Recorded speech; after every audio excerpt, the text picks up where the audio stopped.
Hey, it's Les from the TV Dudes. As part of our special coverage of Austin Film Festival's 26th year, I was lucky enough to sit down and chat with writer and showrunner Alex Tse. He wrote on the Watchmen movie, as well as the recent Superfly film, and is the showrunner and writer on the great new Wu-Tang series over on Hulu. We talk about all that, plus his project Sucker Free City, where he got to work with Spike Lee, and much more. It's a really fun chat, and I hope you enjoy.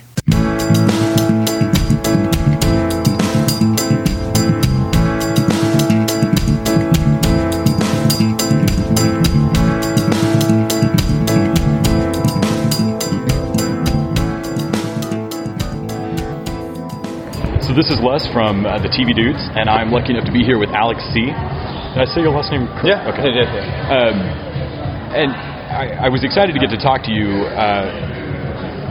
partly because with all of the buzz of the new Watchmen show, you were one of the co-writer on the original movie. Mm-hmm. Can you talk a little bit about what it was like to adapt that property in the first place, and what it's like to see your adaptation redone? Not that the TV show is particularly a review of the movie, but and I haven't watched it yet. My understanding is that it exists in the same universe. It's more of a reimagining, but yeah, it's the same universe. Yeah.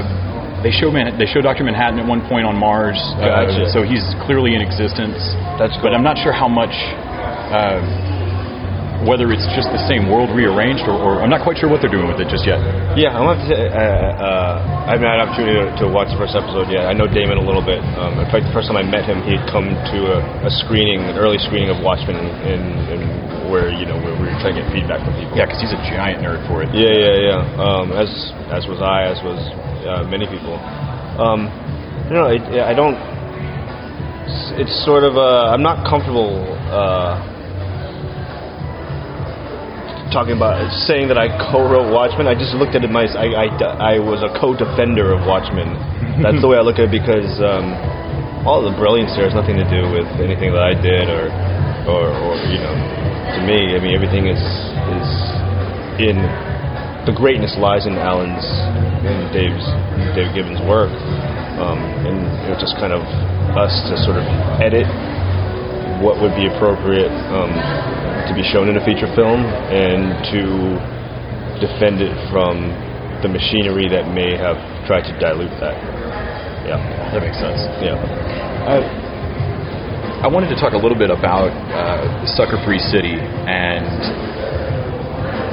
the thing I hear so often now, especially as technology has lowered the barrier of entry to being able to make movies a little bit, this idea that while you're waiting for your career to start, or your break, or for someone to hand you your opportunity, you should just go try to make your thing. And so I wanted to talk a little bit about what it was like to make Sucker Free, and to kind of get yourself established as like, this is a business that I'm going to do.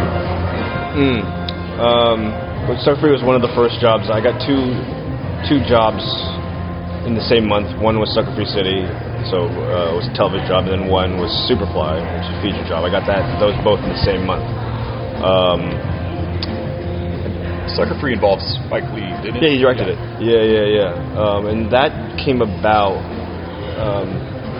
Basically, at that time, all my jobs came about from the script that I wrote that never got made, which is sort of loosely based on where I grew up in San Francisco. It was called 87 Fleer. Off of that, specifically in regards to Sucker Free City, Showtime had read that script, and they kind of, they had said they were always interested in doing a show about gangs, and then there was something about my voice that made them feel like I could do that. They didn't really give me any real parameters, other than that they liked that the script that I had written was multi-ethnic. So besides that, it was just kind of like, come in and show and give us your idea of what a gang show would be, and I did, and it was. I don't think they were aware, but the script that I had written that they had read, 87 Fleer, was actually being produced by Spike Lee's company. because on their own they said you should partner with Spike on this gang project, and I think they just said that independently. I don't think that they knew we were already working together, because it was kind of like, yeah, that makes sense. I'm already working with them. I'm like, oh, so yeah, and then that's just kind of how it evolved. In terms of writing an update to Superfly, can you talk a little bit about your connection to the original material and what that was like going into that project? Well, I mean, that was just that whole process was crazy. So it was the first feature job I ever got. I got it on the basis of updating. I mean, my connection to the movie is really through the music. I was much more familiar with the music than the movie, and as a huge hip hop fan, it was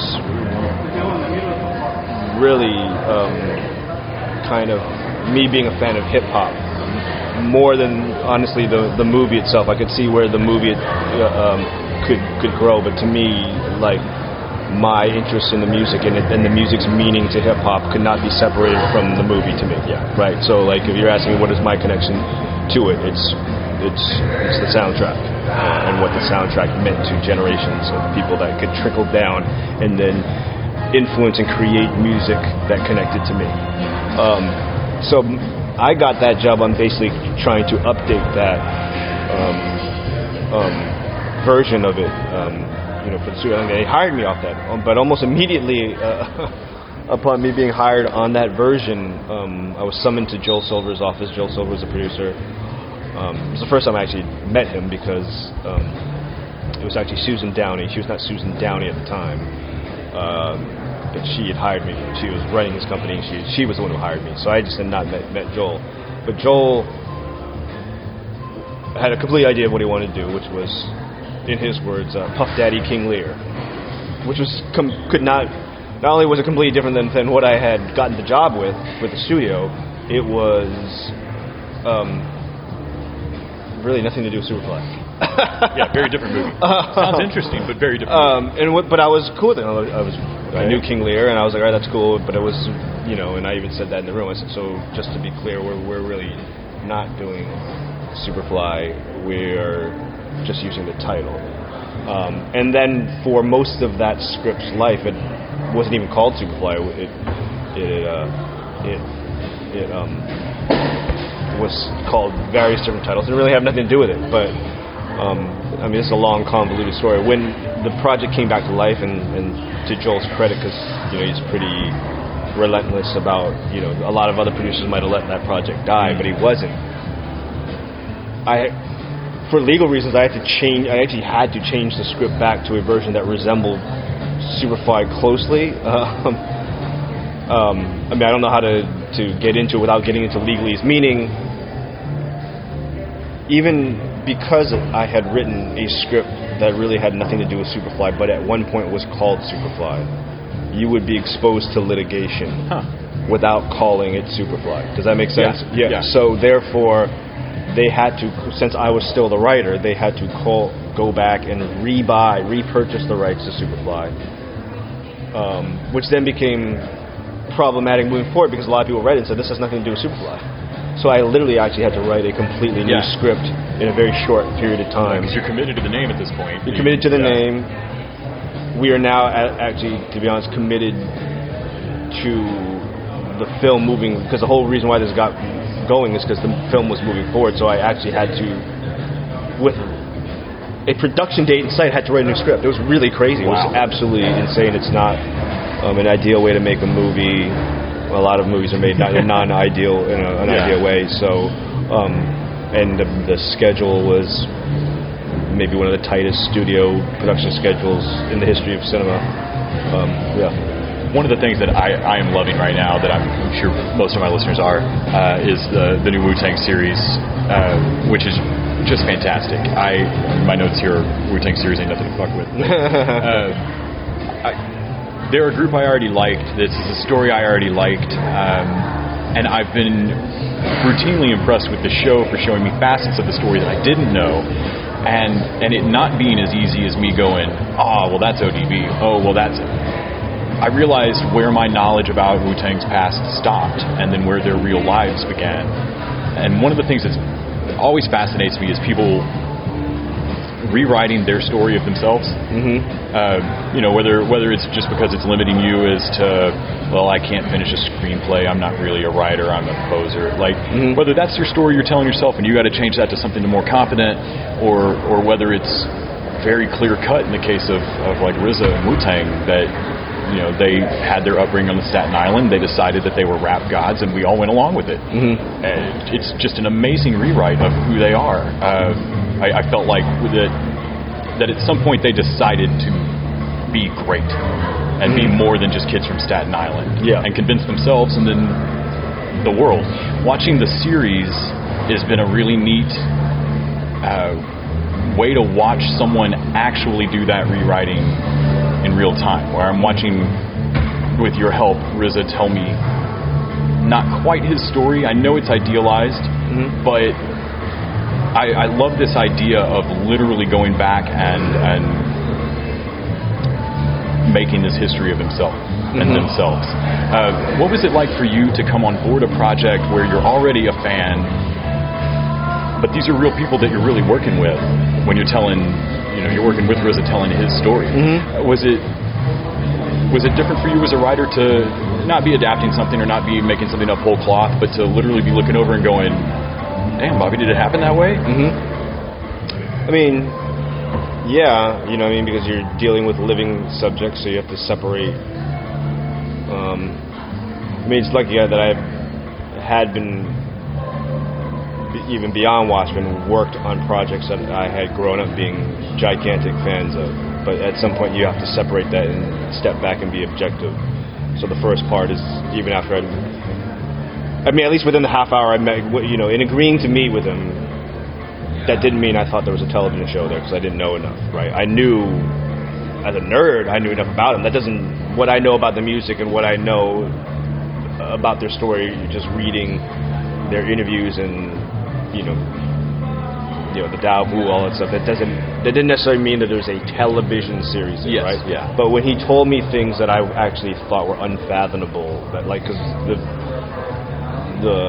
narrative you assume is like, oh yeah, these were just friends that just grew up on Staten Island and then they became a rap group. But it was like when kind of one of the first things he told me was like, that was not the case. That's when so that's not how it was. That's what everyone kind of thinks it was, or that's what 90% of people thinks it was. And that the fact of the matter is that some people were not friends at all, and in fact were enemies. How could they come together and be a group? That in itself is a tremendous story. So the most important part in that process, as we were spending time together, and he was slowly revealing stuff to me, because we have to develop. We didn't know each other. We had to develop a trust and feel each other out. Is that he's, as someone who has been an actor, writer, director, composer in Hollywood before all this, he understands the need for story and the need to be truthful and the need, to show all your vulnerabilities if you're really going to tell that story. And so there was never a lot of needing to convince him specifically, about that you need to do these things. Hearing some of the real stories and knowing where that fit into the narrative we were going for is one thing, and then the other thing is then, hey, maybe this wasn't exactly how it went, this, in terms of the dynamic that you have with your brother, but I think for the sake of the show we may need to dial this up, because it'll be clearer if we do it this way. And I never had to fight for him to understand those things. Yeah, that's great. Yeah, the show so far has been so compelling. I feel like even if you didn't grow up enjoying their music, like you said, you've made it function as a TV show. There's structure there. There's rising action I need to see as an audience member, and I have been really impressed with the show. I've loved it so far. Oh, thank you, man. Have you had a favorite moment? Even though, you've got to put that fanboyness away in order to do your job. But have you had a favorite moment on set where you went, oh, this is rad, or rather favorite moment working on the show where you think, oh, we're putting together this moment? Yeah, I mean, I don't know when you mean this moment that it's an iconic moment that people know about. It was more exciting to show them this, to be able to show them stuff that they don't know about. Doing episode 9 was really important for me, you know, doing all the kung fu stuff, and because in the same way that in that episode the movies are speaking to Ghost, to Dennis, as you know, as the Wu-Tang members would take those stories very, very seriously, much more seriously than I even realized. And even myself, even though I was familiar with the movies, I liked them for very different reasons. They liked them for even more legitimate reasons than I liked them in terms of the substance and how they connected to them. But so that was an important way, because that's also in that episode. It's kind of like I'm showing how I connected with the Wu-Tang Clan. Do you know what I mean? And how you know, like listening to NWA changed my life. As someone who loved hip hop, when they came out, it was like, oh, okay, like you can say all that stuff, you can rap about this. Is this stuff real? Like, but there was always going to be a distance between me connecting to that music personally, right? Because it's just so far removed. Whereas Wu-Tang, even though, you know, in real life, I mean, those guys are hard as fuck. What they were rapping about was closer to what my own personal experience. So therefore, like, you know, and I always say, like, I never felt like I could sit and talk to Ice Cube about anything, right? But I felt like listening to Wu-Tang music, even though we're from such different upbringings, that I felt like we would have a common ground to talk about comic books and kung fu movies and all those things, and even just you know, they would pull the references, the Geraldine Ferraro references, you know, all these things. They're like, oh, okay, so like we'd have something to talk about, actually. Do you know what I mean? And so that episode 9 was really special to me, because it's sort of like kind of delving into that. Episode 8, just from a production standpoint, was very special as well. Just pulling off what we did and going for it. You know, because we wanted to approach the show the same way they approached their music. Where, you know, especially in this day and age, I think we're in the age of ruleless television. So whatever the traditional rules were for like how you're supposed to tell a story, or like what you can or can't do, that shit's out the window, right? So let's not talk about that. Let's just talk about, like, you know, not do anything that's gimmicky, but like, let's tell the best version we can of the story with all the narrative tools on the table that we can use at our disposal, even if we've never used them before within the show. Do you know what I mean? Yeah. And thank you so much for taking time to talk to me today. I really appreciate it. Oh, good, man. Yeah. All right, cool.